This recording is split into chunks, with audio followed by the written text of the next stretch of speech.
दार्जिलिङका एउटा प्रतिनिधि टोलीले दार्जिलिङका सांसद राजु विष्टको नेतृत्वमा पश्चिम बङ्गालका माननीय राज्यपाल डाक्टर सीवी आनन्द बोसलाई भेट गरी पश्चिम बङ्गाल सरकारद्वारा गत 7 फेब्रुअरी 2025 मा जारी गरिएको अधिसूचनाको सम्बन्धमा तत्काल हस्तक्षेप गरिदिने अनुरोध गरिएको जानकारी प्राप्त भएको छ। यस अधिसूचनाले चिया कमान मालिकहरूलाई चिया उत्पादनको लागि प्रयोग गरिँदै आएको कमानको 30% भूमि प्रयोजन जस्तै होटल, हाइड्रो ड्याम अनि व्यावसायिक प्रयोगको निम्ति विचलन वा हस्तान्तरण गर्ने अनुमति दिदछ। यस नीतिले बहुसंख्यक सीमान्तकृत समुदायहरू भएका 2,50,000 स्थायी चिया श्रमिकहरू अनि झण्डै 10 लाख मौसमी श्रमिकहरूको आजीविकालाई पनि असर पर्ने कुरा राज्यपाललाई बताएको एक विज्ञप्ति मार्फत जानकारी गरिएको छ। अब आप कल्पना करिए, दार्जिलिंग तराई डूवर्स में करीब 400 चाय बागान है। एवरेज करीब 1000 एकड़ जमीन एक गार्डन के अंतर्गत आता है।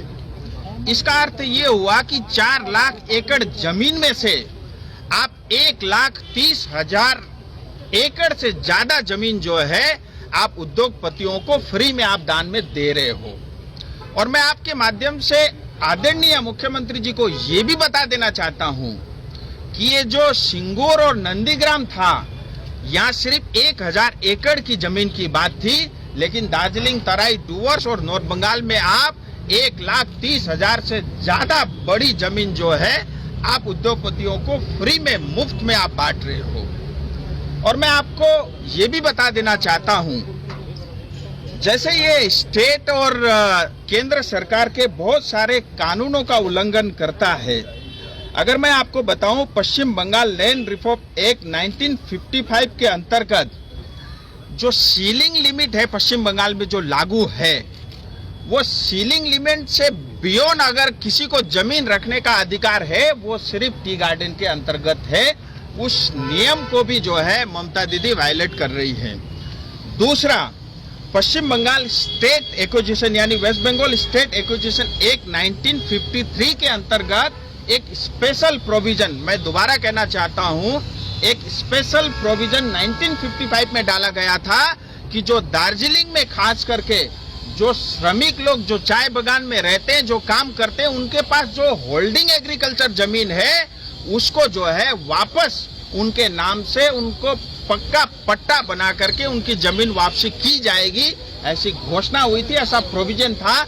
लेकिन आज देखिए 1955 से लेकर के आज तक जो है उनको वो अपना जमीन नहीं मिला। इसके साथ ही right to life and livelihood article जो भारत का संविधान जो आर्टिकल 21 में लाइवलीहुड का जो हमको राइट देता है, आप उसको वायलेट कर रहे हैं। और साथ ही भारत का संविधान ये भी कहता है कि पब्लिक प्रॉपर्टी कुछ चुनिंदा उद्योगपति के हाथ में आप दे करके कुछ चुनिंदा लोगों को आप अमीर नहीं बना सकते, ऐसा भारत का कानून भी स्पष्ट कहता है।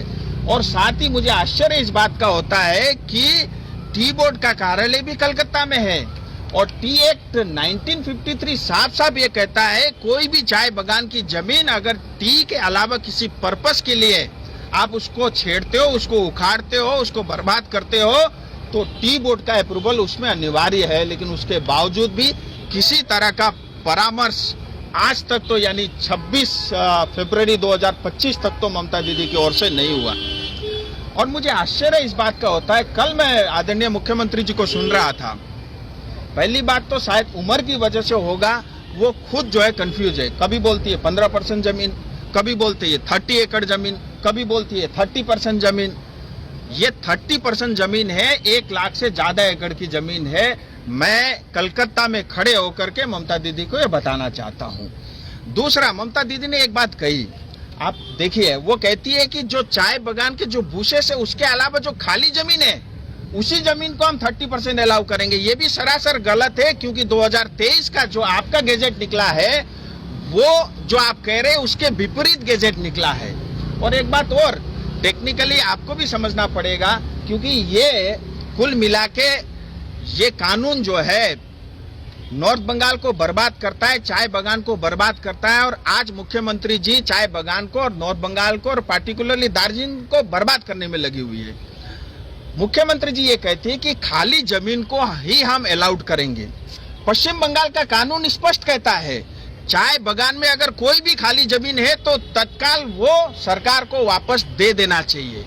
और आज जो ममता दीदी खाली जमीन बात कर रही है वो खाली जमीन है ही नहीं। कौन से गार्डन में खाली जमीन है? या तो टी के भूसे गांच लगे हुए हैं, दूसरे जमीन हमारे श्रमिकों के हैं, उनके घर है, उनकी खेती बाड़ी है। और अंत में मैं एक बात और कहना चाहता हूं, ये जो जमीन है हमारी पुरखों की जमीन है। हमारे पुरखों ने उस जंगल को ठीक करके वो चाय बागान की खेती की, चाय बागान की इंडस्ट्री की। और ममता दीदी ने उनको जो जमीन का अधिकार था वो तो कभी नहीं दिया, लेकिन आज हमारी पुरखों की जमीन जिसको सींच के हमने बनाया वो उद्योगपतियों को दे रहे हैं। मैं आपके माध्यम से ये भी कहना चाहता हूं, अगर ये ममता दीदी बाय फोर्स कानून लागू करती है तो भविष्य में जो भी इसके परिणाम होगी निकलेंगे उसके लिए जिम्मेदार ममता बनर्जी स्वयं होंगी। मैं फिर कहना चाहता हूं, नंदीग्राम सिर्फ 1000 एकड़ की जमीन की बात थी, यहाँ 1 लाख एकड़ से ज्यादा बड़ी जमीन की आप बात कर रहे हैं और इसको हम लागू नहीं होने देंगे।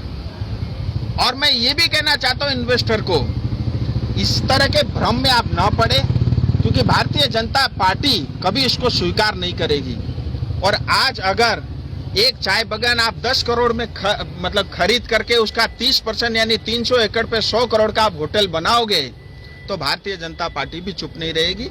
यही सब बात आपके माध्यम से मुझे कहनी थी। और आज हमने गवर्नर साहब को सारी बात, भारत के संविधान क्या कहता है, पश्चिम बंगाल का लैंड का कानून क्या कहता है, वहाँ के श्रमिक का क्या कहना है। और दार्जिलिंग तो देखिए उसकी तो हिस्ट्री अलग है। दार्जिलिंग तो कभी सिक्किम का हिस्सा था और जब अंग्रेज आए तो अंग्रेज ने लीज में लिया सिक्किम से। वो 1975 तक जो है सिक्किम को अंग्रेज लीज दिया करते थे। 75 में आकर के जो है मर्ज हुआ भारत के साथ सिक्किम। और जब देश आजाद हुआ, आजादी के बाद जाकर के 1954 में एब्जॉर्ब एरिया एक्ट के अंतर्गत ये पश्चिम बंगाल का हिस्सा बना। इसलिए ममता दीदी का तो इसमें कोई राइट बनता नहीं है। अगर मैं किसी जमीन का मालिक हूं, मैं दान करूं, गिफ्ट करूं, चलता है। लेकिन अगर आप मालिक नहीं हो, आप केयर टेकर हो, लेकिन आप दूसरे को फ्री में जमीन दोगे, उसको हम बर्दाश्त नहीं करेंगे।